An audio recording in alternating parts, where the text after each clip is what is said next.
everyone, this is Steve Tatarunis, Technical Support Manager at Listen Inc. And in this installment of Working from Home with SoundCheck, I'm going to give you a quick tour of the example sequences that come with your SoundCheck installation. Not only can these sequences show you how to test various devices using SoundCheck, they can also help make your sequence development efforts more efficient by using them as a basis for any new sequences you might be writing, rather than having to build them from the ground up. So take some time while you're working from home to explore, and hopefully you'll find some ideas and inspiration that you can apply during your current work from home situation, as well as when you return to the office. These sequences can be accessed from the File menu and can be found in the Sequences folder. And here in the Sequences folder, you'll find a series of subfolders where the examples are grouped according to application. So for example, up here in the Automation folder, we have example sequences that are used to demonstrate the improved TCP/IP support in SoundCheck 18 using the provided example Python scripts. Here's where the calibration sequences reside. This is where you'll find self-test and AMP Connect self-test used to diagnose your audio interface or your AMP Connect in case you think you're having some problems with them. We have some electronics sequences here, headphones and headsets, including our headphone standard sequence and a Bluetooth headset sequence. Hearing aid sequences can be found here. All of our loudspeakers example sequences are in the loudspeakers folder here, and I wanted to show you complete test. And what happens when we open up one of these example sequences is that a sequence note will open that contains an introduction, tells us the intent of the sequence, shows us a final display,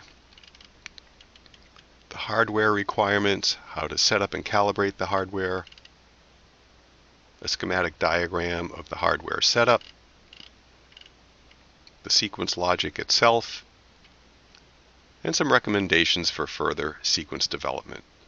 All of these sequences come with an accompanying sequence note.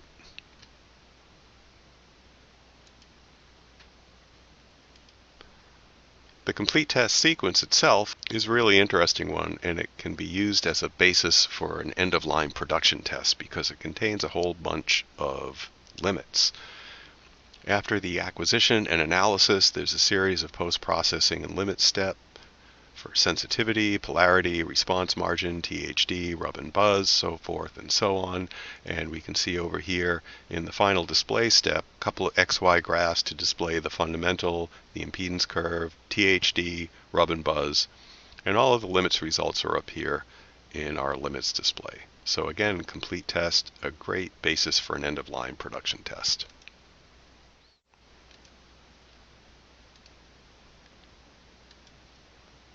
There's some really good microphone test sequences. In particular, the open loop microphone is a very interesting example sequence. It shows you how to test a microphone that's embedded in a phone or a tablet using the open loop method. The SoundCheck 1 folder contains all the SoundCheck 1 sequence templates, so if you're a SoundCheck 1 user, you can find them there. There's a few telephone example sequences in the telephones folder that were updated in SoundCheck 17, so if you haven't looked in this folder for a while, you'll find some fresh content.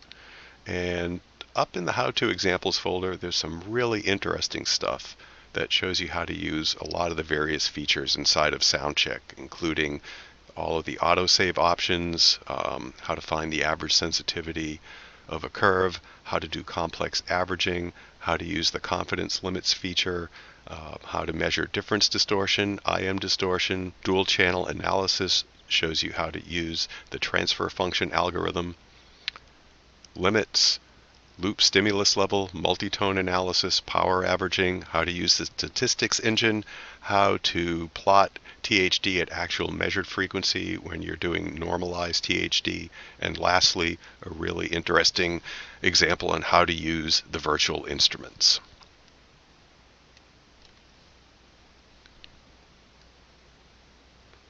One last thing to show you today is over in the File menu, click on Examples, and we can open the example sequence browser. And under Select a Sequence, you can see that we've mirrored the folder structure that we saw over in the Sequences folder. So when we expand or contract, we can see the content of the folders. And if we click on one of the contents of the folders, we can see some sequence information over here that describes the sequence and what it's intended to do. We can also launch the sequence note from the browser, as well as launching the sequence itself. So this concludes this installment of Working from Home with SoundCheck, and in a future installment, I'll show you a few of my favorite example sequences. But in the meantime, feel free to explore the Sequences folder, and as always, the support team is here to help with any questions you might have. Thanks for watching.